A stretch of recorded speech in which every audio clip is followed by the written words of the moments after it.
ये हूँ मशरूम।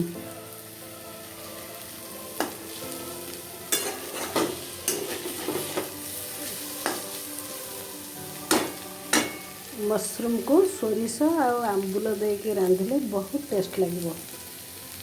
मु करके आपको देखेबी। आप भजाटा देखते केମିତି फ्राए होची। मु तो काटिवाटा देखई पारलिनी, तथापि आप भजाटा देखु। सोरिष आंबुलर झोल करदे आपटा देखिए केते टेस्ट। आपण मैंने घरे करेंगे खाइबे, बहुत टेस्ट लगे।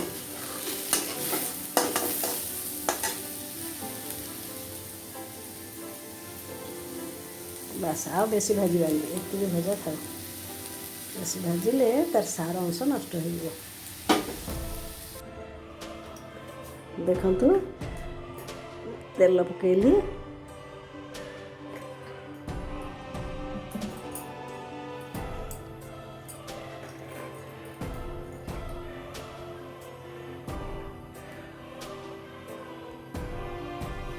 जीरा पकेली, छुंक कली,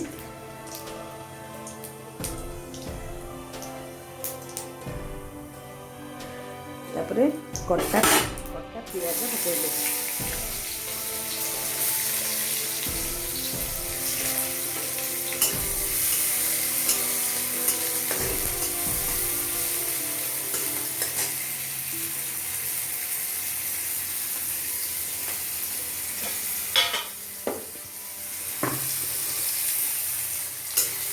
ये ब्राउन हो गला आम सोरिष देदेवा, पानी देदेवा,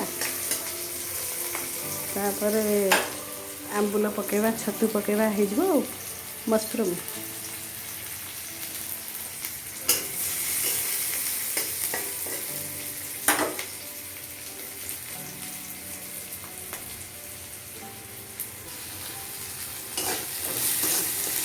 आलू टे पकई,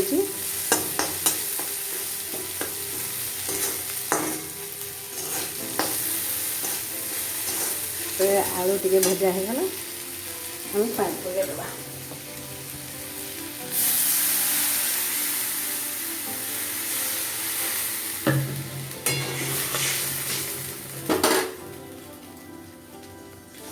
सोरिष टे पकईदे।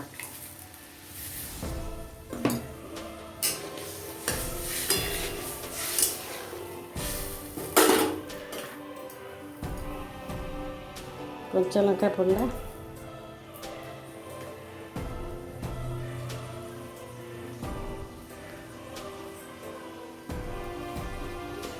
टिके फुटीगले आम छतु पकईदे।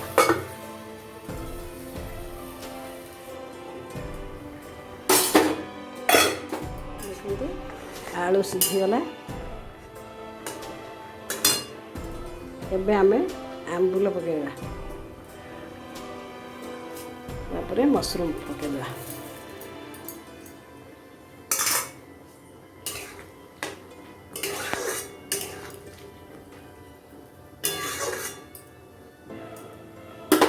टिके समय फुटीगला पर आमर मशरूम करी हो।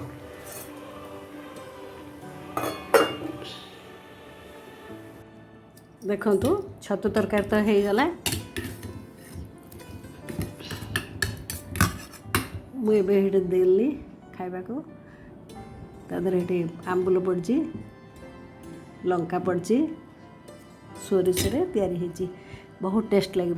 पर आमर चूना माछ परी लगे, एते टेस्ट। आपण ताकू ही लगे भात खाईदे, आउ कौन तरकारी दरकार हेनी।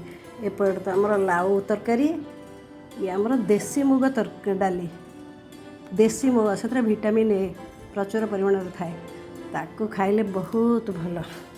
देखो आज आमर ये खाइबा।